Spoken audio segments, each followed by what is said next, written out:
몇 년 전 일이지만 아직도 어제 일처럼 생생하네요. 집안에 이런 기상천외한 일이 일어날 줄은 꿈에도 몰랐습니다. 어디에서 말을 할 수도 없었는데 오늘 이렇게 여러분 앞에서 훌훌 털어버리려고 합니다. 저의 사연으로 누군가 도움을 얻길 바라면서 저의 이야기를 시작하도록 하겠습니다. 저의 직업은 의사입니다. 의사라고 밝히면 저의 첫인상은 모조리 잊은 채 다들 좋게 보시더라고요. 사실 제가 얼굴도 잘생긴 편이 아니고 몸매도 그닥입니다. 전형적인 아저씨 모습이에요. 그래서 길거리를 지나다니면 아무도 저를 의사로 보지 않았습니다. 하지만 저는 남의 시선에 개의치 않았고 저 자신을 너무 사랑했기에 제 인생에 대해 만족했어요. 그렇게 의사 일을 하면서 제 아내를 만나게 되었습니다. 아내는 저와 같은 병원에서 간호사로 일을 하고 있었고 평소에도 친하게 지내던 사이였습니다. 아내가 얼굴이 예쁜 편이고 성격도 착해서 환자들한테까지도 대시를 많이 받아요. 그런 여자와 사귄다는 건 정말 자랑스러운 거 아닌가요? 아내와 저는 나이 차이가 꽤 났음에도 불구하고 연애를 시작했습니다. 놀랍게도 제가 먼저 아내한테 대시한 것이 아니라 아내가 저를 좋아한다고 고백을 했어요. 제가 나이 차이가 많이 나서 안 된다. 우린 될 수 없는 관계다 하며 거절을 해도 아내는 물러서지 않았고 묵묵히 자신의 마음을 고백했죠. 예쁜 사람이 제가 좋다는데 어떻게 안 넘어가겠습니까? 저는 욕먹을 각오를 하고 아내와 연애를 했고 저희 병원은 한동안 떠들썩했죠. 당연히 제가 도둑놈이라며 욕을 먹었고 저는 그 욕도 좋았습니다. 아내와 저는 행복한 연애를 했어요. 둘 다 일하는 직장도 같으니 하루 종일 붙어 있을 수 있었고 규칙적이지 않는 의사 생활을 이해해준 여자였으니 말이죠. 그렇게 저희는 오랜 연애 끝에 결혼을 하기로 약속했습니다. 저는 당연히 이런 아리따운 여자와 결혼을 한다는 게 행복했지만 한편으론 걱정이 되었어요. 아내 쪽 집안에서 저를 반대할 것 같았거든요. 귀한 딸과 결혼하려는 사람이 얼굴도 못생기고 나이 차이도 많이 나니 제가 부모라도 걱정될 것 같았습니다. 그런데 이 생각은 결국 현실이 되었어요. 인사를 드리러 간 날 저를 아주 차갑게 쳐다보셨거든요. 아내 쪽 집안에서 아내가 외동딸이라고 했고 그만큼 귀하다고 했어요. 그런데 저같이 나이 많은 사람한테 시집을 보낼 수 없다고 했습니다. 늙으면 자기 딸이 저의 병수발을 들어줘야 할 것 같다고 말이죠. 저는 어머님과 아버님을 설득할 수밖에 없었고 끝까지 자리를 지켰어요. 두 분이서 당장 나가라고 화를 내셔도 저는 자리에서 일어나지 않았습니다. 물론 아내도 제 옆에서 무릎을 꿇고 있었죠. 저희는 1시간이 넘는 시간 동안 거실에서 무릎을 꿇은 채 허락을 받길 기다렸어요. 그런데 아버님께서 저희를 보고 화가 나셨는지 큰 소리를 치셨습니다. 당장 꺼지라며 화를 내시는데 그 순간 아버님께서 혈압이 높아지셨는지 뒷목을 잡고 쓰러지셨어요. 저는 순간 너무 놀라서 아버님께 달려가 의식을 확인하고 인공호흡을 진행했습니다. 그리고 의사 일을 할 때처럼 아내와 함께 집에 있는 물건들로 최대한 병원과 비슷한 환경을 조성했고 결국 아버님은 숨을 쉬시며 눈을 뜰 수 있었어요. 아무것도 아닌 줄 알았던 제가 갑자기 의사처럼 전문적인 모습으로 간호사인 아내와 죽이 척척 잘 맞으니 두 분 다 저희를 보고 놀라셨어요. 그제서야 두 분은 저의 직업을 물어보셨고 저는 의사라고 밝혔습니다. 저의 직업을 밝히자마자 두 분은 눈이 휘둥그레지시며 갑자기 저를 백년손님으로 모시기 시작하셨어요. 아이고, 우리가 못 알아봤네요. 의사 선생님이셨구나. 딸은 왜 그런 중요한 정보를 미리미리 말하지 않았는지 참. 저보고 무릎을 꿇지 말라고 하셨고 갑자기 냉장고에서 비싼 과일들을 잔뜩 꺼내서 저에게 깎아주셨죠. 의사라는 직업 하나 밝혔는데 저에게 대하시는 행동이 이렇게 달라질 줄은 꿈에도 몰랐어요. 아내도 옆에서 어처구니 없어 했고 부모님께 한 소리 하더라고요. 엄마 아빠 갑자기 왜 태도가 바뀌어? 너무 속보여. 나 이런 거 너무 싫다, 진짜. 두 분이서 깎아주신 과일을 먹지도 못한 채 아내는 제 손목을 잡고 집에서 나왔고 저에게 미안하다고 말했습니다. 미안해. 내가 일부러 부모님한테 오빠 직업 말씀 안 드렸어. 워낙 과거에 우리 집에 많은 일들이 있어서 내가 부모님을 많이 못 믿거든. 아무튼 우리 결혼 승낙받은 것 같으니까 행복하게 잘 지내보자. 아내는 애써 웃으며 미안하다고 해줬고 저는 그런 아내가 마음에 쓰였습니다. 과거에 이 집안에 어떤 일이 있었는지는 모르지만 그래도 아내가 많이 힘들지는 않았으면 싶었네요. 그리고 저희는 행복한 결혼식을 올렸고 신혼집도 좋은 데로 골랐습니다. 아내는 검소한 편이라 이렇게까지 좋고 큰 집이 필요 없다고 했지만 저는 모아둔 돈을 오로지 아내한테 다 쓰고 싶었어요. 사실 제가 돈 관리를 전혀 하지 못하고 돈 쓰는 법을 몰라서 제 친한 친구가 도와주고 있습니다. 제 절친이 은행에서 일하는데 저한테 좋은 상품이 나오면 소개시켜주기도 하고 제가 워낙 돈 관리를 답답하게 하니까 항상 친구한테 가서 상담을 받죠. 그래서 제 펀드 매니저라고 해도 과언이 아닐 정도입니다. 그런데 결혼을 하고 나서 저의 돈 관리는 전부 아내가 관리하기로 했어요. 아내가 워낙 꼼꼼하고 섬세해서 이런 부분에 충분히 믿을 만한 사람이거든요. 그래서 아내한테 저는 용돈을 받았습니다. 혹시라도 아내가 저 몰래 제 돈으로 나쁜 행동을 하려고 하면 친구가 저에게 연락을 줄 거라고 생각했어요.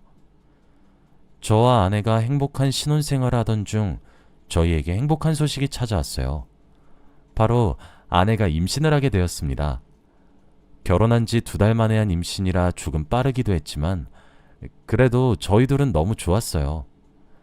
아내는 임신을 하고 간호사 일을 그만둔 채 집에서 태교를 열심히 했습니다. 저 혼자 병원에 출근하는 게 심심하긴 했지만 그래도 아내가 집에서 아무런 걱정 없이 살길 바랬어요. 그런데 결혼을 하고 나서 처갓집 식구들이 저에게 요구하는 게 있었어요. 저의 직업을 알았고 어디서 들었는지는 모르겠지만 제가 성과금을 받고 월급을 얼마 받는지 다 아시더라고요.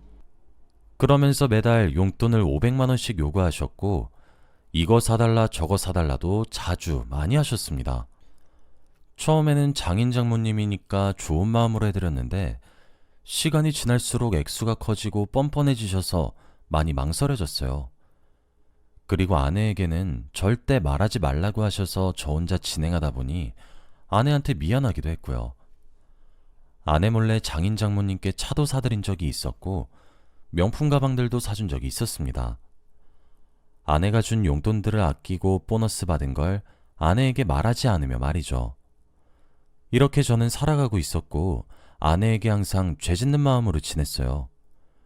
그런데 저희 결혼 생활이 안정기였고 아이도 건강하게 출산을 한 뒤 제가 개인 병원이 차리고 싶었습니다. 지금 다니던 병원에서 오래 일했기 때문에 이제는 저 스스로 독립을 하고 싶더라고요.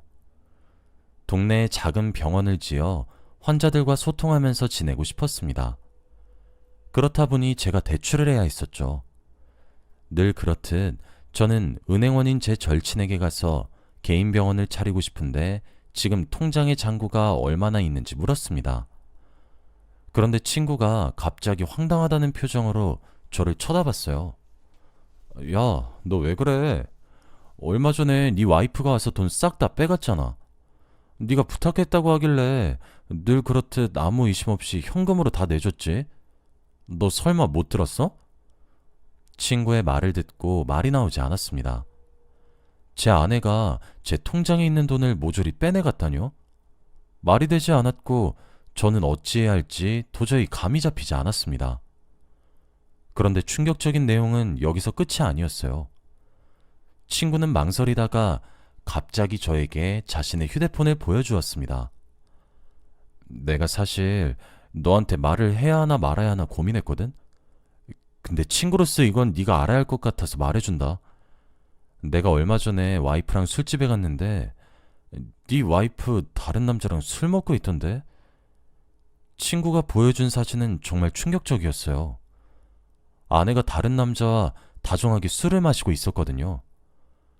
그날은 수술이 길어져서 늦게 퇴근한 날이었습니다. 저한테는 일찍 잔다고 해놓고 다른 남자와 그러고 있었던 겁니다. 두 눈을 씻고 다시 봐도 제 아내가 맞았어요.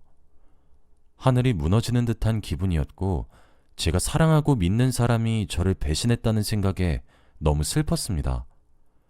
그리고 저는 친구한테 사진을 받아 집으로 갔고 태평하게 TV를 보고 있는 아내에게 따졌어요. 너 솔직히 말해. 나한테 일찍 잔다고 하고 딴 놈이랑 히덕거리고 있었냐? 무슨 소리야. 알아듣기 얘기해. 내가 뭐래? 아내에게 다른 남자 품에 안겨있는 사진을 보여주었고 아내는 기겁했습니다. 당연히 아내가 저한테 미안하다고 따지거나 아니면 오히려 뻔뻔한 태도를 보일 줄 알았어요. 그렇게 예상했고 아내와 이혼까지 할 심정으로 말한 겁니다. 하지만 아내의 대답은 전혀 예상치도 못했어요. 이거 나 아니야. 딱 봐도 아내와 똑같이 생긴 여자였는데 아내는 말도 안 되는 핑계를 대고 있었습니다. 그리고 저한테 자기도 답답하다는 듯이 행동을 했죠. 저는 그것도 아내의 수법 중 하나라고 생각했습니다. 그래서 아내한테 제 돈을 몰래 가져간 이야기도 했어요. 그런데 아내는 당장 은행 CCTV를 확인하러 가자는 당당한 말을 했습니다. 뻔히 자기인 게 분명하면서도 계속 아니라며 증거를 찾자는 아내의 행동이 이해가 되지 않았죠. 증거를 찾아봤자 아내인 게 더 명확해질 테니 저는 아내의 말에 찬성했고 저희는 제 절친이 일하는 은행으로 가서 CCTV를 확인했죠.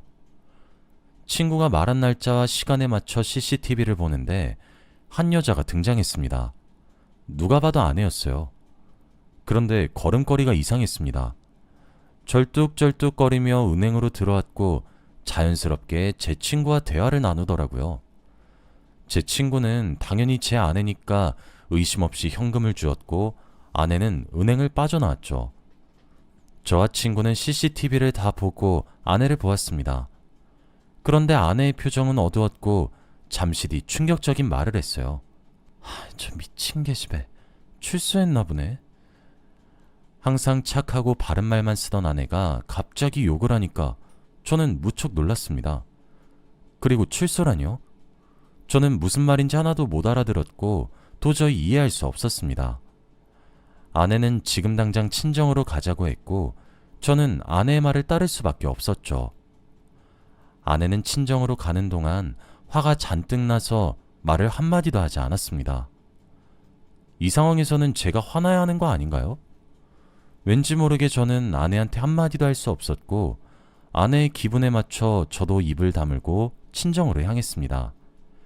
그리고 친정에 도착하자마자 아내는 화가 잔뜩 난 걸음걸이로 집에 들어갔어요.